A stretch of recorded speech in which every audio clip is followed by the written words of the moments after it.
Les élections de mi-mandat ont eu lieu, mais on ne sait pas encore mercredi matin quel est le résultat définitif. Est-ce que le Sénat va ou non rester démocrate et quelle sera l'ampleur de la majorité des républicains à la Chambre des représentants?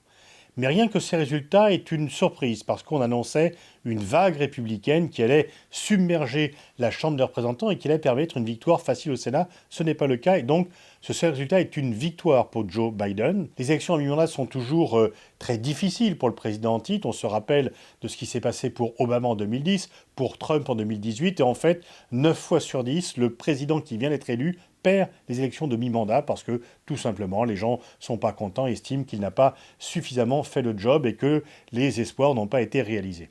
Pour ce qui concerne Biden, il y a en plus une inflation qui était très forte, près de 9%, 10%, une criminalité qui est en hausse, qui lui est reprochée, même s'il n'est pas responsable de tout, il porte le poids, et puis on peut dire que même s'il est très décent, qu'il a voulu finalement réunir les États-Unis, il n'y est pas parvenu du fait de l'opposition des républicains et qu'il n'a pas tout à fait rempli les espoirs qui étaient placés en lui lors de son élection. Pour Trump, ce n'est pas une bonne nouvelle. Il a annoncé triomphalement, peu après la fermeture des bureaux de vote, que c'était une grande victoire pour lui. Ce n'est pas le cas. Ce n'est pas le cas d'abord parce qu'il n'y a pas cette vague républicaine et ce n'est pas le cas non plus parce que un rival au sein du camp républicain s'est levé, Ron DeSantis, qui a été réélu triomphalement gouverneur de l'État de Floride, élu de justesse lors des dernières élections, avec près de 20% d'avance cette fois-ci, et il s'oppose comme un rival de poids par rapport à Trump, de par son âge, 44 ans, alors que Trump aura dépassé les 80 ans en 2024,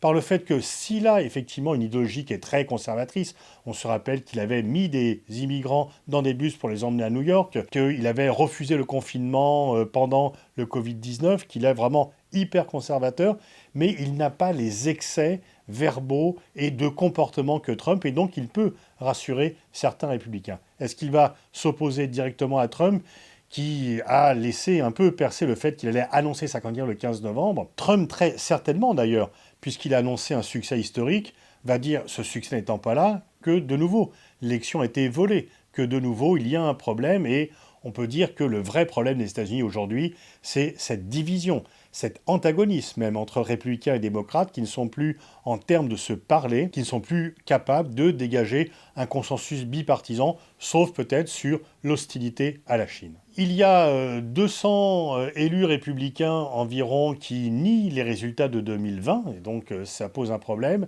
17 milliards de dollars ont été dépensés au cours de ces élections au niveau global aux États-Unis, et le poids de l'argent sur la démocratie américaine devient de plus en plus un danger interne à cette démocratie. Parce que, effectivement, la campagne se passe surtout par des spots publicitaires, par des spots négatifs. On attaque plus l'adversaire sur sa personne, on ne discute pas des programmes, il n'y a pas de véritable débat. Il y a vraiment un déluge de publicités négatives qui font finalement un débat tronqué. Et ce poids de l'argent, eh bien, est contraire à l'intérêt commun, effectivement.